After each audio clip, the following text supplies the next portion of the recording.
Today on Locked On Rockies, a couple of trades have happened. The trade season is here. What happens if the Rockies don't make any moves?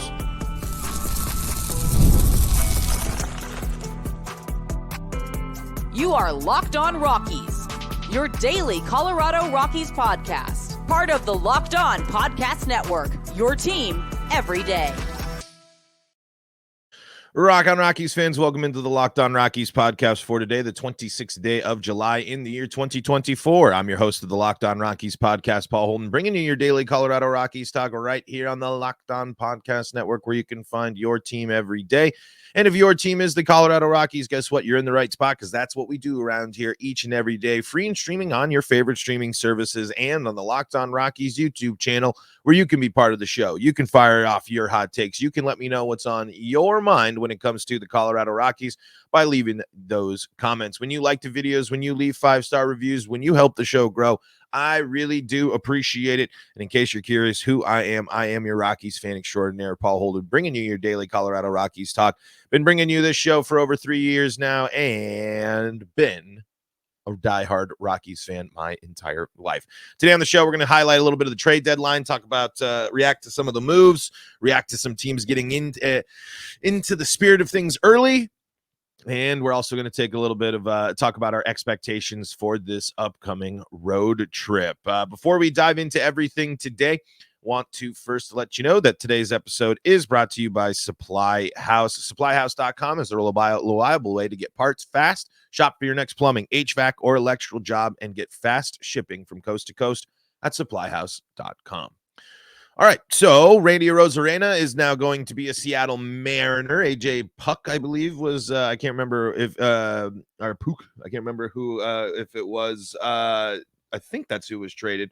The Diamondbacks are not waiting around. The Mariners not waiting around. Deals already being done. So I'm curious, and I'm starting to wonder here, is the phone starting to ring for the Colorado Rockies? I think the biggest question I do have in this, and we've talked about this before. How valuable are the Rockies? How valuable is the Rockies roster to these other teams? It was interesting. I was seeing some mentionings yesterday that it might be Ryan Feltner as a possible trade piece for the Colorado Rockies. And in reality, I don't necessarily think if you're the Rockies, you're overly committed to certain people that we might not have talked about before, like a Ryan Feltner or something like that. The Rockies might like the young guy, might like that to get the control. But it's interesting. If teams are interested, are the Rockies going to make the move? Because, so we've already heard the Ryan McMahon thing, right? But what if a team does bring up a good deal? What if a team does dip a little bit and get you a higher ranking prospect than you thought? What if a team is a little bit more eager and a little bit more aggressive, and a team that has a little bit more depth in the farm system is willing to make a move? Are there deals? Obviously, there's a deal for everybody where you can't say no, because if it's a crazy lucrative package, why would you say no? But that's when I think about trade deadline for the Rockies, when I think about that side of it, and when I think about the Rockies' reputation and everything that we've talked about, I just wonder where the value truly is. How much can the Rockies expect to turn around? But then I think about last year. The Rockies in that time were able to make a magnitude of amount of trades and brought in a whole bunch of extra arms to replenish the system. I mean, it was a successful trade deadline last year. And if they're able to do something similar, where they are willing to part with a lot of these players, especially veteran players, you're increasing your opportunity and your chances to kind of hit the lottery, to cash in on making that on making those deals happen. So let's just see here.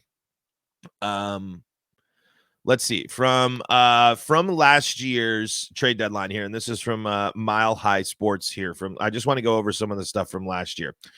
In total, including all in-season activity, Rocks GM Bill Schmidt sent out 5 veteran players on expiring cash or contracts and a little bit of cash in exchange for 7 prospect pitchers. The first move came on June 25th when Mike Moustakas was moved to the Angels for Connor Van Soik. So next up was reliever Pierce Johnson, who struggled, but here's the good point to point this one out in relation to this year.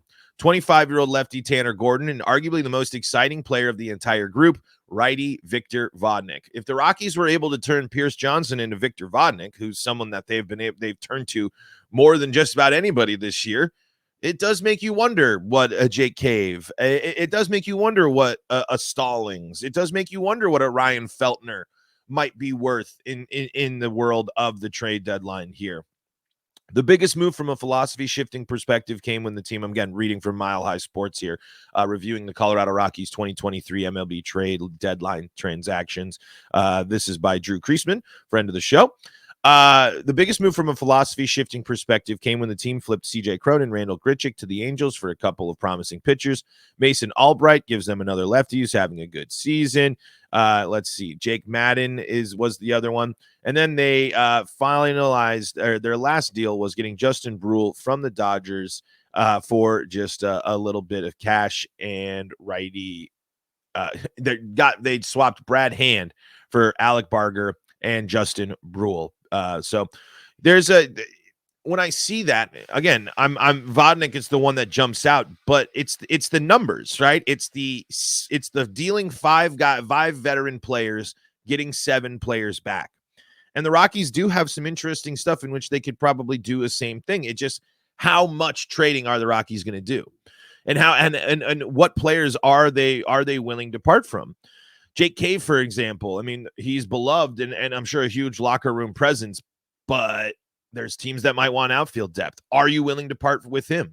Are the Rockies actually going to consider moving Brendan Rodgers? I mean, already deciding that your biggest trade piece in Ryan McMahon isn't going anywhere, which is a move I think that we've talked about a little bit before. Not trading Ryan McMahon goes against the whole idea of a rebuild or whatever, but there's still enough with this Rockies roster where you can hopefully find another Vodnik. You can hopefully you're increasing your chances of finding those another bullpen piece or a young starter guy that can come up through the system. The biggest mistake the Rockies can do is stand pat. The Rockies can't afford to not make deals. The Rockies can't afford to continue to take this lineup, take this roster as constructed as is, and go through the end of the season. There's players that are going to be blocked by other players. There's other players that might be getting better opportunities here down the line for their careers if they go elsewhere. And for the Rockies, if some of these guys walk or some of these guys are, uninterested in continuing their careers with the Rockies, let's see. And what are you going to show for it? I think the biggest thing to go into this, into the mindset here for the Rockies is this going to set the standard for the Rockies that selling at the deadline in bad seasons is the norm under Bill Schmidt? Because we've seen it once, but if we see it twice, then we really know the philosophy has shifted. Then we really know that the Rockies have changed their mind about how they're handling the deadline, how they view rebuilding, how they view that stuff. Because if it's 2 trade deadlines in a row where the Rockies do not cut, that's not the best way to say that because that's a completely different thing. Do trade and move on in 2 back-to-back losing seasons, then at least they're punting. Then at least Bill Schmidt is saying, all right, I'm trying to rebuild. I am trying. If the Rockies do sell big, they will actually be embracing a little bit more of the rebuild. But it's interesting when you're looking at contracts that are expiring for the Rockies next year, it doesn't necessarily set up a lot of veteran players on exposing contracts like last year. According to Last Word on Sports, the 4 players hitting free agency for the Rockies is Bard, Blackmon, Hudson, and Elias Diaz. And let's be honest, do we really think Elias Diaz is going to get traded now after those injuries? I don't necessarily think so. Anything could happen. But we do know that if the Rockies make moves, it's a good sign that they have changed their philosophy at the trade deadline. If they don't, If they don't, it is even further digging the hole even further for yourselves. I don't expect the Rockies to do nothing at the deadline. But I'd be lying if I was saying there isn't a part of me that's sitting here thinking that they won't do much. That a couple of a piece or two here, something small. I personally don't think we see the. I just don't know if the Rockies really move on from players they love like Cal Quantrill and Brendan Rodgers and JK. I mean, I don't know. Last year they really opened my eyes. But with the contract situations being a little different this year, that was an old article too, so there might be some other ones expiring. But there's just something in my I wish I could turn away from it, but there's just something that just is telling me that they don't want to mess with the chemistry of this team, even though the team is losing a lot. And even though this team has pieces that certainly can be moved. Purple Row wrote about the dangers of not trading Ryan McMahon. Let's talk about that coming up in segment number 2 of today's episode of Locked on Rockies. Before we do that, though, got to tell you about the folks that help make this show possible, and that includes Booking.com. Yeah, guess what? You got time still. Yes, that's right. The summer, full swing, but there's still time to book a baseball getaway. Find a ballpark that you haven't gone to. Maybe it's minor leagues. Maybe it's major leagues. Doesn't matter. Find the road trip, the air trip, whatever you want to do, and make it a baseball summer. Grab your friends, grab your family, and get adventuring because summer travel is heating up, especially travel for baseball games. It's time to explore those U.S. cities you've always wanted to learn more about. With hotels, bed and breakfasts, vacation rentals, resorts, and so much more on Booking.com, you might just find your perfect stay, even in your baseball rivals city. From hotels that overlook stadiums to family-friendly resorts, Booking.com has so many choices across the U.S. for your summer travel this MLB season. That includes LA. That includes Phoenix. That includes San Diego. That includes Los Angeles. Of course, plenty of great summer cities to go to if you want to see some of the NL West rivals for the Rockies. The right stay can make you a fan of any U.S. city, even your rivals. Book today on Booking.com, on the site, or in the Booking.com app. We are also brought to you by America's #1 sportsbook, FanDuel.com. That's right. FanDuel.com has got you covered throughout this summer. And now they got you covered throughout the big games going on the next couple of weeks. And not only that, you can dive into all the baseball action going on. Props, parlays, you can go over, under. All sorts of good stuff available for you on FanDuel. And maybe you want to get ahead of football season. They got futures available for you as well. Plenty of action for you to keep the sports action going on all summer long. You got promos every day with FanDuel. That's right. FanDuel is hooking up all customers with a boost or bonus daily. There's something for everyone every day all summer long. So head over to FanDuel.com and start making the most out of your summer. FanDuel, official sports betting partner of Major League Baseball. This is the Locked On Rockies podcast. We are free and streaming on your favorite streaming services, bringing you your daily Colorado Rockies talk right here on the Locked On Podcast and Network. Shout-outs to the Locked On Sports Today show that you can find free and streaming on YouTube or Amazon Fire TV. 24/7 sports coverage for you there on that channel. And SiriusXM's got you covered for all your Rockies play-by-play action all season long. All right. So we've been talking about the trades, and I'm kind of trying to piece together really my confidence level in the Colorado Rockies making moves as the trade season has begun with a couple of trades being made last night. And again, I'm just sitting here waiting to be really, really confident that this is going to be an eventful deadline for the Rockies. I just, there's something that isn't sitting right with me in terms of the willingness to move on. But you never know. I really in these 2 seasons, especially with last season and with the way this season has gone, the questions that have to be being discussed within the Rockies organization have to be different. The outlook, the mindset, the viewpoints, the people running the Rockies can't sit here and look at this Rockies roster and last year's and the state of the Colorado Rockies and sit there and say that we are in a good enough spot to continue to stay pat and develop this core and do that. I just don't think that there's enough there that really has you hold on, especially when you think about the next piece. The pieces really that you'll probably be focused on building around are Ezequiel Tovar. Ryan McMahon is still here, but Ryan McMahon, his contract's going to end in a couple of seasons.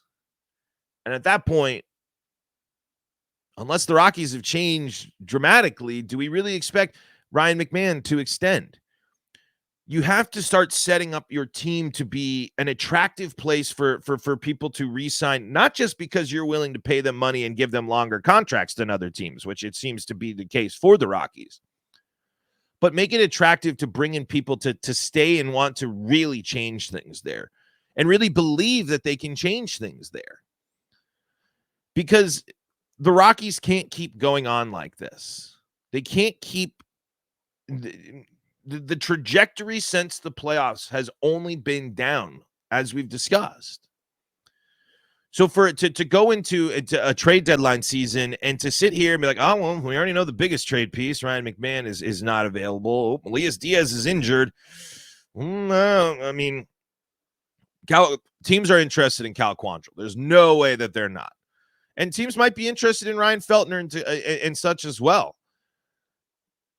It's just a matter of what the value of those trades are.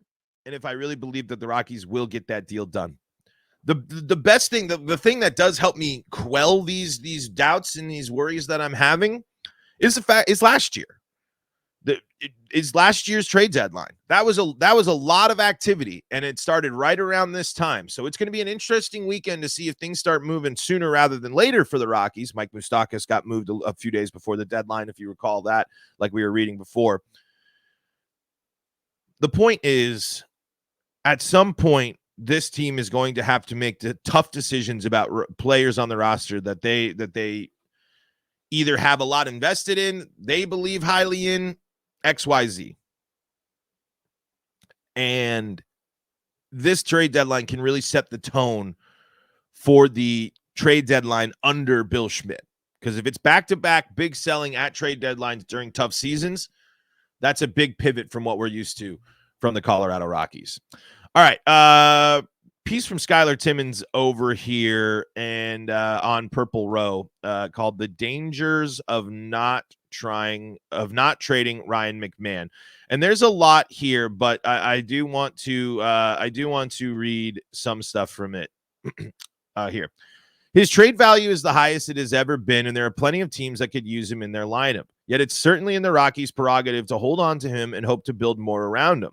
The problem lies in the fact that it's dangerous to always hold on to a player because he says he wants to stay when his presence does nothing to move the needle to contention, and in some cases hinders the further progression of the team. There is no guarantee that McMahon will ever replicate his success this season, and there is no precedent that he can. The Rockies desperately need to rebuild and have an influx of talent on the way that they need to find space for. Is there room for McMahon on the Rockies? Absolutely. But to disregard any notion of a trade may not be the best course of action. You can have the conversations with McMahon, but the expectation could still be that they will listen and explore and keep him informed.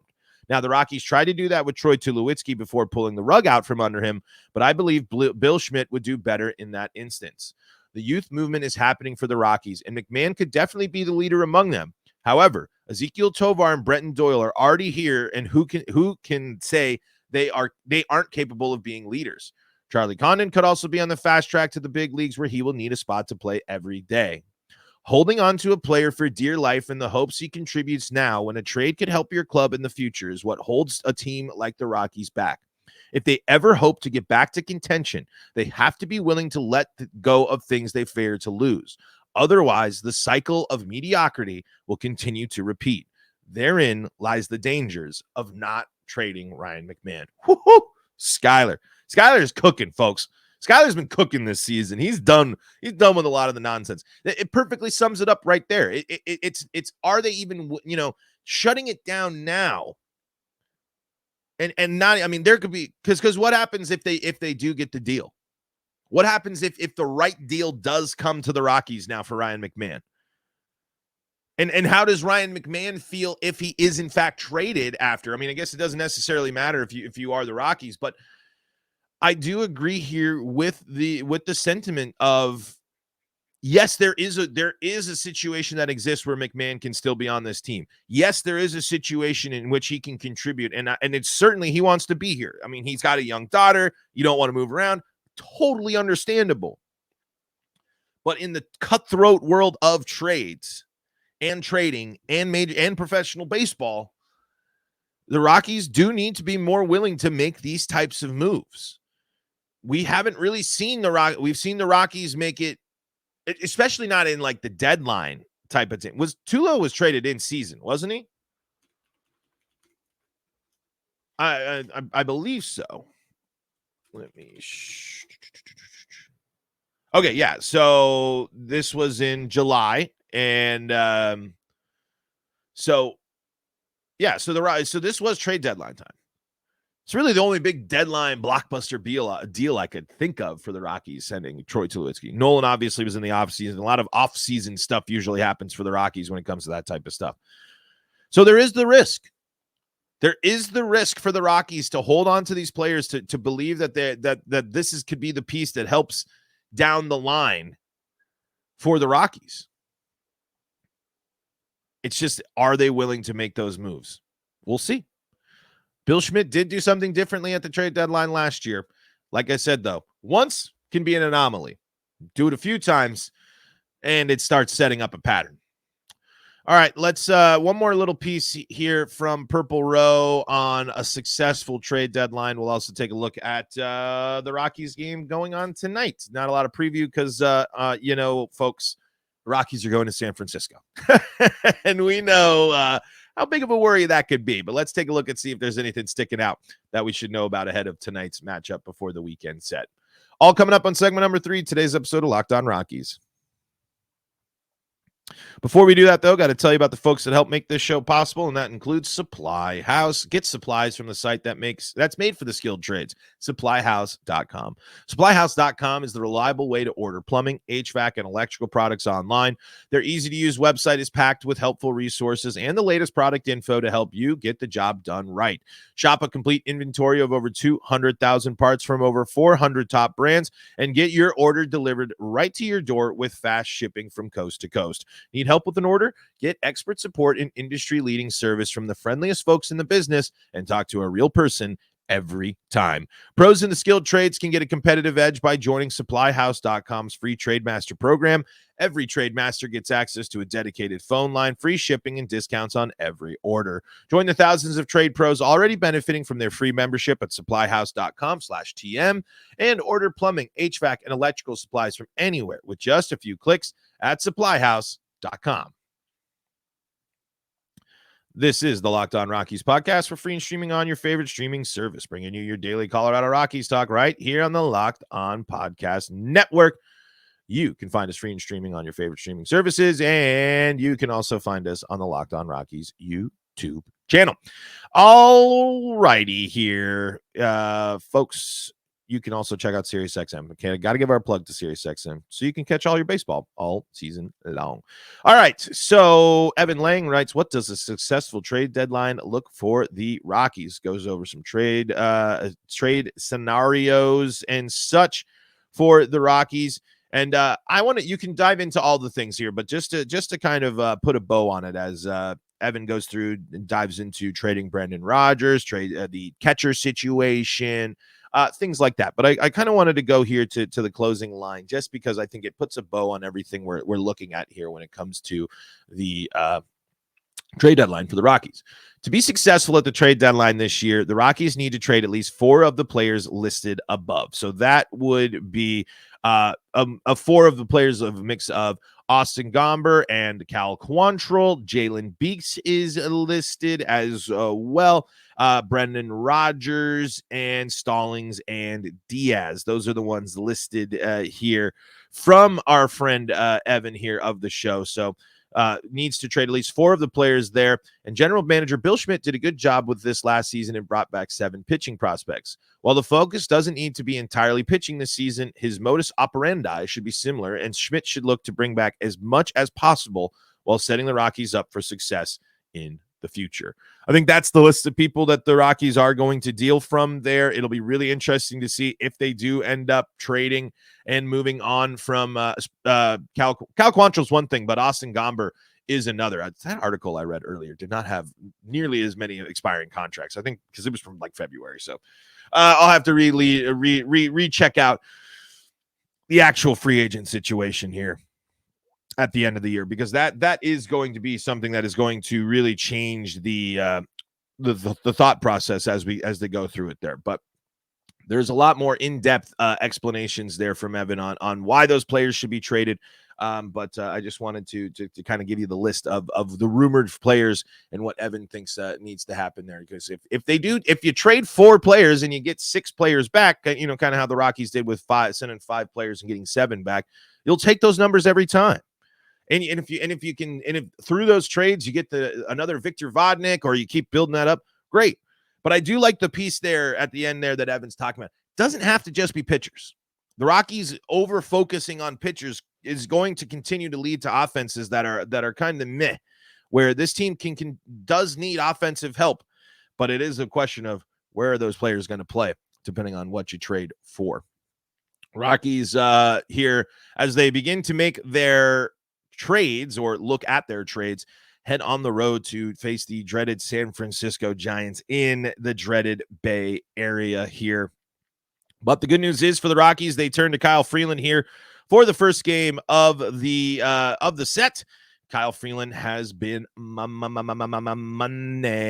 for the Rockies there here. Rockies have won 4 out of the last 5 times Kyle Freeland has been on the bump. Kyle Freeland has gone at least 6 innings in those times.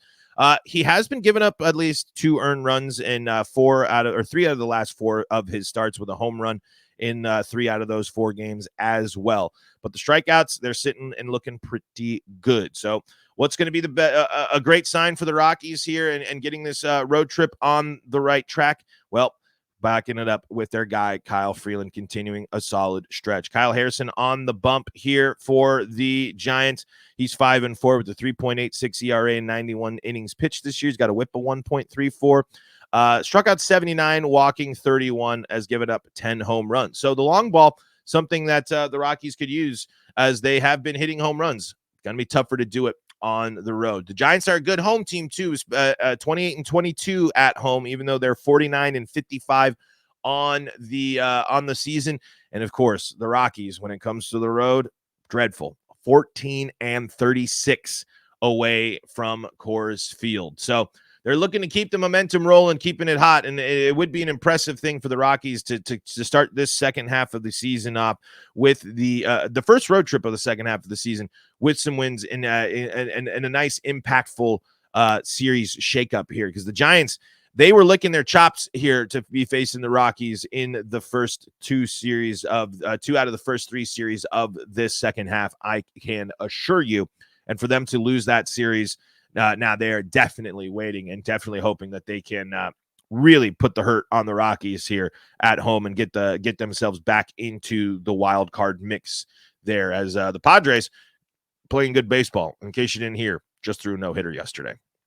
All right, another weekend of baseball ahead. The trade deadline right on the way. We'll be breaking it all down right here on Locked On Rockies. Thank you so much for joining us today. Thank you for another great week of Locked On Rockies. We are going to wrap things up for today's show. Thank you so much for making us your first listen of the day. For your second listen of the day, go check out Locked On MLB. And if you need more Colorado sports coverage, Locked On Broncos, Locked On Avalanche, Locked On Nuggets, and Locked On Buffs have got you covered, free and streaming on your favorite streaming services. Until next time, this is Paul Holden saying so long from the Locked On Rockies podcast.